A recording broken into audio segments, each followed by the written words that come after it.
வணக்கம் மக்களே, நாம இந்த ஆரோக்கியமான பதிவில் உடல் நரம்புகளை பலம் பெற வைத்துக் கொள்வதற்கு நாம என்னென்ன மாதிரியான ஆரோக்கியமான உணவுகள் எடுத்துக்கொள்ளணும், என்னென்ன மாதிரியான வாழ்க்கை நடைமுறைகளை கடைபிடிக்க வேண்டும் அப்படின்றத பார்க்க போறோம். நம்மளுடைய நரம்பு மண்டலம் தான் நமது நரம்பு முனைகள் இருந்து மூளைக்கு செய்திகளை அனுப்புதுங்க. ஸோ அப்படிப்பட்ட நரம்புகள் தான் ஒருவரது உணர்வுகளை வெளிப்படுத்துறதுக்கும் புரிந்து கொள்வதற்கும் உதவிகரமாக இருக்கு.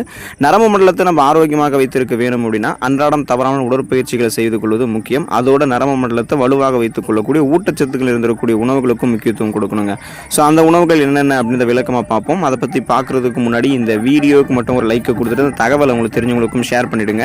ஏன்னா இது அவங்களுக்கும் பயனுள்ளதாக இருக்கக்கூடிய ஒரு ஆரோக்கியமான பதிவு தாங்க. இது போன்ற அப்டேட்ஸ்கள் நீங்கள் தொடர்ந்து பார்க்கறதுக்கு நம்மளுடைய ஹெல்த் நியூஸ் தமிழ் சேனலை மறக்காம சப்ஸ்கிரைப் பண்ணி வச்சுக்கோங்க. பக்கத்தில் இருக்கக்கூடிய பெல் பட்டனையும் கிளிக் பண்ணி ஆல் அப்படின்ற ஆப்ஷனையும் செட் பண்ணி வச்சுக்கிட்டீங்க அப்படின்னா நாங்கள் போடக்கூடிய எல்லா அப்டேட்ஸும் உங்களுக்கு நோட்டிஃபிகேஷன் அடிக்கடி சேரும். சரிவாங்க மக்களே, இப்போ வீடியோக்குள்ளே போயிடலாம். விதைகள் மற்றும் நட்ஸ் நீங்கள் தினமும் ஒரு கைப்பிடி அளவு உங்களுடைய நரம்புகள் பலம் பெறுவதற்கு எடுத்துக்கொள்ளலாங்க. வால்நட்ஸ், பாதாம், ஆளி விதைகள் போன்றவையெல்லாம் அத்தியாவசியமான கொழுப்பு அமிலங்களை கொண்டிருக்கின்றன. ஸோ இந்த கொழுப்பு அமிலங்கள் தான் ஆரோக்கியமான சருமம், நரம்புகள் மற்றும் உயிரணு சவ்வுகளை பெறுவதற்கு உதவிகரமாக இருக்குங்க. அதோடு விதைகள் மற்றும் நட்ஸில் விட்டமின்கள், கனிமச்சத்துக்கள், புரோட்டீன் போன்றவையும் அதிகமாக நிறைந்திருக்கு. குறிப்பாக விதைகள் மற்றும் நட்ஸில் நீங்கள் பிஸ்தாவுக்கு முக்கியத்துவம் கொடுத்தீங்க அப்படின்னா ஃபர்ஸ்ட் ப்ரிஃபரன்ஸ் கொடுத்து நீங்கள் பிஸ்தா பருப்பு எடுத்துக்கொள்ளும் போது அந்த பிஸ்தா பருப்பில் இருக்கக்கூடிய விட்டமின் பி என்னும் தயாமன் சத்து வளமான அளவில் இருக்கிறதால இது நரம்புகளினுடைய ஆரோக்கியத்திற்கு மிகவும் முக்கியமானதுங்க. ஸோ தினமும் ஒரு கைப்பிடி அளவு விதைகள் மற்றும் நட்ஸ் நீங்கள் எடுத்துக்கொண்டீங்க அப்படின்னா உங்களுடைய உடல் நரம்புகள் நன்கு பலம் பெற ஆரம்பிக்கும். பன்றி இறைச்சியை நீங்கள் உங்களுக்கு வேணும் விருப்பப்படக்கூடிய பட்சத்தில் மட்டுமே நீங்கள் நரம்புகளை பலம் பெறுவதற்கு எடுத்துக்கொள்ளலாம். அது கட்டாயமாக எடுத்துக்கொள்ள வேண்டும் அப்படின்றதெல்லாம் கிடையாது. இப்போ காரணம் என்னன்னு பார்த்தீங்கன்னா பன்றி இறைச்சியில் நரம்புகளினுடைய ஆரோக்கியத்திற்கு அத்தியாவசிய சத்தான விட்டமின் பி என்னும் தயாமன் சத்து வளமான அளவில் இருக்குங்க. மேலும் பன்றி இறைச்சியில் பொட்டாசியம், பாஸ்பரஸ், புரோட்டீன் போன்றவையும் அதிகமாக நிறைந்திருக்கு. அப்போ பார்த்தீங்கன்னா வாரத்தில் ஒரு தடவை அப்படின்ற கணக்கில் மாதத்தில் இப்போ 4 தடவை நீங்கள் எடுத்துக்கலாம். அது மாதிரி நீங்கள் எடுத்துக்கிட்டீங்க அப்படின்னா உங்களுடைய அந்த நரம்புகளை பன்றி இறைச்சிகள் பலப்படுத்துங்க. ஓட்ஸ் நீங்கள் நரம்புகள் பலம் பெறுவதற்கு எடுத்துக்கொள்ளலாங்க. நீங்கள் வெஜிடேரியனாக இருந்தீங்க அப்படின்னா பன்றி இறைச்சிக்கு பதிலாக ஓட்ஸ் சாப்பிடலாங்க. ஏன்னா ஓட்ஸ்லையுமே உங்களுக்கு விட்டமின் பி என்னும் தயாமன் சத்து வளமான அளவில் இருக்குது. கூடுதலாக ஓட்ஸில் புரோட்டீன், மெக்னீசியம், இரும்பு சத்து, ஜிங்க் இந்த மாதிரி ஊட்டச்சத்துக்களுமே இருக்குங்க. ஸோ இந்த சத்துக்கள் அனைத்துமே உங்களுடைய நரம்புகளை அமைதியடைய செஞ்சு நரம்புகளினுடைய ஆரோக்கியத்தை மேம்படுத்துங்க. ஸோ ஓட்ஸ் நீங்கள் பார்த்தீங்கன்னா தினமும் ஒரு கைப்பிடி அளவு எடுத்துக்கொள்ளணும். இல்லைனா பல பேர் ஓட்ஸ் சாப்பிடும்போது பார்த்தீங்கன்னா பழங்கள் கலந்து சாப்பிடுவாங்க. குறிப்பிடத்தக்க வகையில் வாழைப்பழங்களை கூட கலந்து சாப்பிடுவாங்க. ஸோ நீங்கள் வாழைப்பழங்கள் மற்ற பழங்களோட கூட ஓட்ஸை கலந்து எடுத்துக்கோங்க. உங்களுடைய உடல் நரம்புகள் அமைதியடைய செஞ்சு நரம்புகள் பலம் பெற ஆரம்பிக்கும். கடல் உணவுகள் நீங்கள் நரம்புகள் பலம் பெறுவதற்கு எடுத்துக்கொள்ளலாங்க. ஸோ நான்வெஜ் எடுத்துக்கணும்னா கடல் உணவுகள், பன்றி இறைச்சியெல்லாம் உங்களுக்கு ரொம்ப ரொம்ப இம்பார்ட்டன்ட் தான். இப்போ கடல் உணவுகள் பார்த்தீங்கன்னா நரம்புகளினுடைய ஆரோக்கியத்திற்கு மிகவும் முக்கியமான சத்துக்களை கொண்டு இருக்கு. அதாவது விட்டமின் B12 சத்தை கொண்டு இருக்குங்க. ஸோ இந்த விட்டமின் B12 சத்து உங்களுக்கு குறையும் போது தான் அது மூளையினுடைய ஆரோக்கியத்திற்கு மிகவும் அவசியமான சத்து. அப்போ அது குறைஞ்சதுன்னா மூளையினுடைய ஆரோக்கியம் பாதிக்கப்படும். அதனால் உங்களுடைய மன இறுக்கம் உங்களுக்கு ஏற்படும். அந்த மன இறுக்கத்தை தடுக்கிறதுக்கும் குணப்படுத்துறதுக்கும் முக்கியமான சத்து இந்த விட்டமின் B12 தான். ஸோ இப்போ இந்த விட்டமின் B12 உங்களுக்கு குறைபாடு ஏற்படும் பொழுது இதயம் தொடர்பான பிரச்சனை, நரம்பு சேதம் எல்லாம் உங்களுக்கு உண்டாகும். எனவே கடல் உணவுகளான மீன்களை நீங்கள் எடுத்துக்கணுங்க. ஒரு வாரத்தில் 2 நாட்கள் நீங்கள் மீன் எடுத்துக்கலாம். அதுவும் எண்ணெய் எல்லாம் அதிகமாக சேர்க்காம அளவாக எண்ணெய் சேர்த்து எடுத்துக்கிட்டீங்கன்னா அந்த மீன்கள் இருக்கக்கூடிய விட்டமின் B12 அது அதிகம் இருக்கிறதால அடிக்கடி நீங்கள் மீன் சாப்பிடுவது மூலமாக நரம்பு சம்பந்தப்பட்ட பிரச்சனைகளை நீங்கள் குணப்படுத்தி மீண்டும் மரமல் தடுத்துக்கொள்ளலாங்க. அப்போ உங்களுடைய புற நரம்புகள்லாம் வலுவாக இருக்க ஆரம்பிக்கும். இறைச்சி வகைகள் நீங்கள் வாரத்தில் ஒரு தடவை எடுத்துக்கொள்ளும் போது உங்களுடைய உடல் நரம்புகள் நன்கு பலம் பெற ஆரம்பிக்குங்க. அதுக்கான காரணம் என்ன அப்படின்னா இறைச்சிகளில் விட்டமின் B12 அதிக அளவில் இருக்குங்க. ஸோ இது நரம்புகளினுடைய ஆரோக்கியத்திற்கு அவசியமான ஒன்று. எனவே உங்களுடைய டயட்டில் நீங்கள் சிக்கன், மாட்டிறைச்சி, ஆட்டிறைச்சி இதெல்லாம் அப்பப்போ சுழற்சி அடிப்படையில் நீங்கள் எடுத்துக்கொள்ளணும். ஒரு வாரம் சிக்கன் சாப்பிட்டீங்கன்னா அடுத்த வாரம் மாட்டிறைச்சி, அடுத்த வாரம் ஆட்டிறைச்சி, இந்த மாதிரி சுழற்சி அடிப்படையில் சாப்பிடணும். இதனால் விட்டமின் B12 மட்டும் இல்லாமல் இதர விட்டமின்கள், கனிமச்சத்துக்கள், புரோட்டீன் போன்றவையுமே உங்களுடைய உடலுக்கு கிடைக்க ஆரம்பிக்குங்க. ஸோ இறைச்சிகள் ரொம்ப ரொம்ப இம்பார்ட்டன்ட். நீங்கள் நான்வெஜ் சாப்பிட்டே உங்களுடைய நரம்புகளை பலப்படுத்திக்கணும் அப்படின்னு விரும்புனீங்கன்னா இறைச்சிகள் தொடர்ந்து நீங்கள் எடுத்துக்கொள்ளலாம்.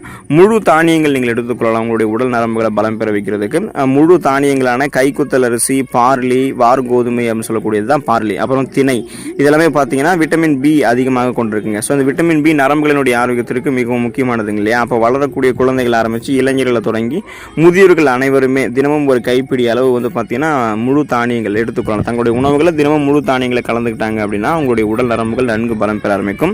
பால் மற்றும் பால் பொருட்கள் உடல் நரம்புகள் நன்கு பலம் பெறுவதற்கு நம்ம எடுத்துக்கொள்ளலாங்க. இப்போ நரம்புகளினுடைய ஆரோக்கியத்திற்கு மற்றொரு முக்கியமான சத்து எதுன்னு கேட்டீங்கன்னா அது பொட்டாசியம்ங்க. ஸோ இப்படிப்பட்ட பொட்டாசியம் பால் பொருட்கள் அதிகம் இருக்குங்க. பால், தயிர், மோர் போன்றவற்றில் கால்சியம் மட்டும் இல்லாமல் பொட்டாசியம் அதிகம் நிறைந்திருக்கு. பொட்டாசியம் தரக்கூடிய பிற உணவுப் பொருட்களான இறைச்சி, பச்சை இலை காய்கறிகள், மீன் போன்றவற்றையும் அப்பப்போ நீங்கள் சுழற்சி அடிப்படையில் எடுத்துக்கொள்ளும் போது உங்களுடைய உடல் நரம்புகளை நன்கு பலம் பெற வைத்துக் கொள்ளலாம். அத்திப்பழங்களை நீங்கள் நரம்புகள் பலம் பெறுவதற்கு எடுத்துக்கொள்ளலாங்க. அத்திப்பழம் சாப்பிடும் போது உடல் நரம்புகளுக்கு வலிமை கிடைக்குதுங்க. உடல் பலத்தை ஒட்டுமொத்தமாக அதிகரிக்கக்கூடிய சக்தி அத்திப்பழத்துக்கு உண்டுங்க. ஸோ அத்திப்பழத்தை நீங்கள் தினமும் ஒரு பழமோ அல்லது 2 பழமோ நீங்கள் வந்து சாப்பிடும்போது உங்களுடைய நரம்புகள் வந்து புத்துணர்ச்சி பெறுவதோடு நரம்புகளுக்கு பலத்தையுமே வந்து பார்த்தீங்கன்னா அத்திப்பழம் கொடுக்கும். நரம்பு தளர்ச்சி உள்ளிட்ட பல்வேறு விதமான நரம்புகள் சார்ந்த பிரச்சனைகளுமே அத்திப்பழம் வந்து சரி பண்ணிவிடுங்க. ஸோ அப்போ நீங்கள் தினமும் 1 அல்லது 2 அத்திப்பழம் பறிச்சிருக்கக்கூடிய இப்போ தான் பறிச்சிருக்கீங்கன்னா அந்த ஃப்ரெஷ்ஷான அத்திப்பழத்தை எடுத்துக்கலாம். இல்லைன்னா உலர வைக்கப்பட்ட அத்திப்பழத்தை எடுத்துக்கலாம். உலர வைக்கப்பட்ட அத்திப்பழத்தை தேன் போன்றவற்றில் ஊற வைத்தும் எடுத்துக்கொள்ளலாம். ஸோ இப்போ நீங்கள் எப்படி அத்திப்பழத்தை எடுத்துக்கொண்டாலுமே உங்களுடைய உடல் நரம்புகள் நன்கு வலுப்பெற ஆரம்பிக்குங்க.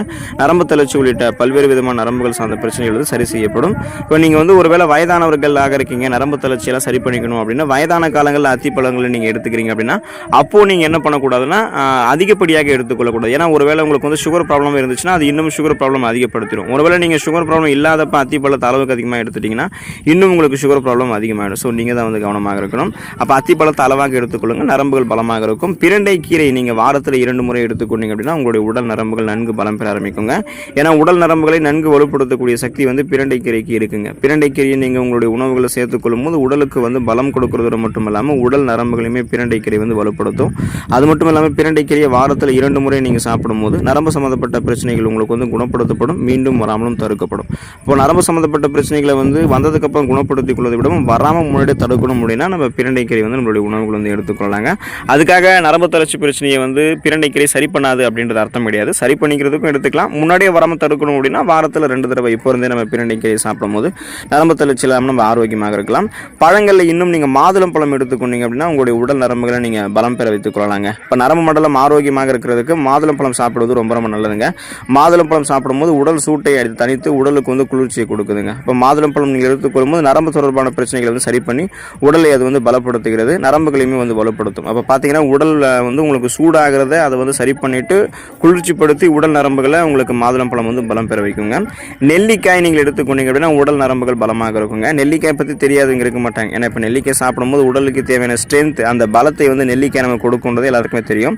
இப்போ நெல்லிக்காய் நீங்கள் சாப்பிடும்போது உங்களுடைய நர்வ் சிஸ்டம் அந்த நரம்பு மண்டலமே உங்களுக்கு வலுப்பெற ஆரம்பிக்கும். நெல்லிக்காய் சாப்பிடும்போது உடலுக்கு நோய் எதிர்ப்பு சக்தியுமே கிடைக்கிறதால அந்த ஒட்டுமொத்தமான இம்யூன் பவர் உங்களுக்கு இன்க்ரீஸ் ஆகும். ஸோ இம்யூன் சிஸ்டமே ஸ்ட்ராங் ஆகிறதால உங்களுக்கு எந்த விதமான சாதாரணமான நோய்கள் ஆகிறதாலும் அந்த சளி, காய்ச்சல், இருமல், தலைவலி இதையுமே நீங்கள் குணப்படுத்திக் கொள்ளலாம். சீசனெல்லாம் புதுசாக அட்டாக் ஆகக்கூடிய பாக்டீரியா, வைரஸ் போன்ற பருவ கால தொற்று வியாதிகளுமே நீங்கள் வராமல் தடுத்துக் கொள்ளலாம். நேரும் நரம்பு தளர்ச்சி உள்ளிட்ட பல்வேறு விதமான நரம்புகள் சார்ந்த பிரச்சனைகளை உங்களுக்கு நான் அதாவது எடுத்துக்கொள்ளக்கூடிய நெல்லிக்காய் சரி பண்ணிவிடும். அதுக்கு நீங்கள் அதிகாலையில் ஒரு நெல்லிக்காய் எடுத்துக்கலாம்.